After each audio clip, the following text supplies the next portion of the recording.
Hello everybody, my name is James, hope you're doing well and welcome back to another video. And today we're going to be talking about Yuki Tsunoda's first comments since being promoted to Red Bull, as well as some updates on Ferrari. If you enjoy the video, make sure to leave a like and subscribe for more Formula 1 content. Also make sure to follow me on X at James's Pit Lane, I'll leave a link in the description. But let's jump straight into the video. So let's start with Tsunoda, who's spoken for the first time since being promoted to Red Bull. As we know, Tsunoda has replaced Liam Lawson at the team. Liam Lawson has gone back to the Red Bull Junior team following two difficult Grand Prix in the main team. Now, Tsunoda has been desperate to jump into that Red Bull, and now is his chance to show what he can do, and to get the opportunity to have his debut race at his home Grand Prix in Japan. I think that's going to be really cool for him. And he set his targets really high for his debut with Red Bull, with him aiming to finish on the podium at the Japanese Grand Prix. Speaking in public for the first time since the move was announced at a Honda event, Tsunoda said, as quoted by motorsport.com, "To be honest, I never expected to be racing for Red Bull at the Japanese Grand Prix. This is the final year of Red Bull and Honda's partnership, so getting to race in Suzuka as a Red Bull racing driver feels like fate. Everything has fallen into place in just the right way for me to be standing here today.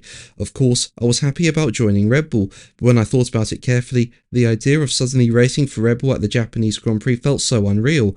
I don't want to raise expectations too much, but for this Japanese Grand Prix, I want to finish on the podium. That said, I know it won't be easy right from the start."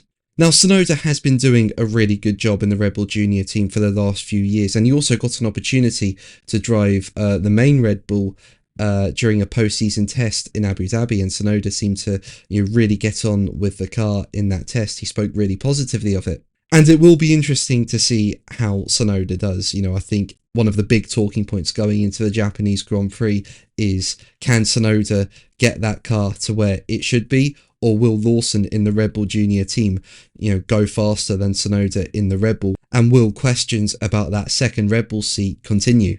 But let's move on to Ferrari, where team boss Frederick Vasseur believes there could be more disqualifications across the 2025 season as teams look to take more risks with their cars.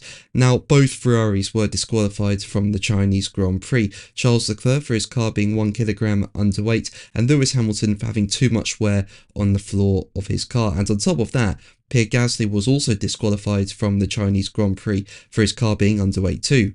But Vasseur believes these disqualifications may not be the last we see this season, given the need to push yourselves to the limit on all parameters. When discussing whether teams taking more risks would lead to more disqualifications in 2025, Vasseur told French publication The Equipe, as quoted by Planet F1, "Yes, for sure. One must distinguish between disqualification because you're taking risks and disqualification because someone is cheating.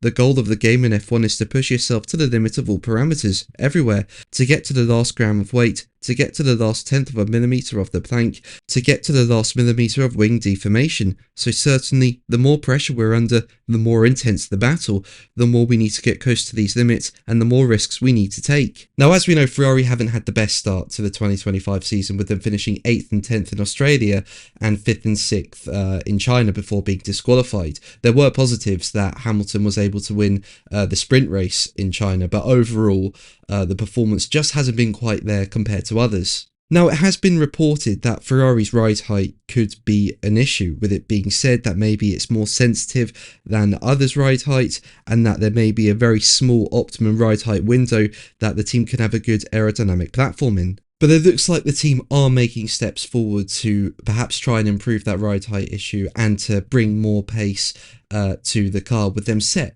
to bring a new floor in Bahrain. It was reported that perhaps a new floor could be coming for Japan, but it's now been reported that it's more likely a floor will be coming to Bahrain. And it's been reported that the update is not aimed at solving a specific issue, but rather improving overall performance, and that the initial package may indirectly expand the range of usable ride heights. So that would be really good for Ferrari, because the more ride heights you can run across a range of tracks and have good pace, obviously the better for your season. And it looks like the reason it's more likely to come in Bahrain instead of Suzuka is because the car still needs more track mileage to support its development. But what do you think? Let me know in the comments below. But that's going to be the video from me today. Thank you ever so much for watching. Make sure to like and subscribe for more videos, and until the next one, take care. Bye.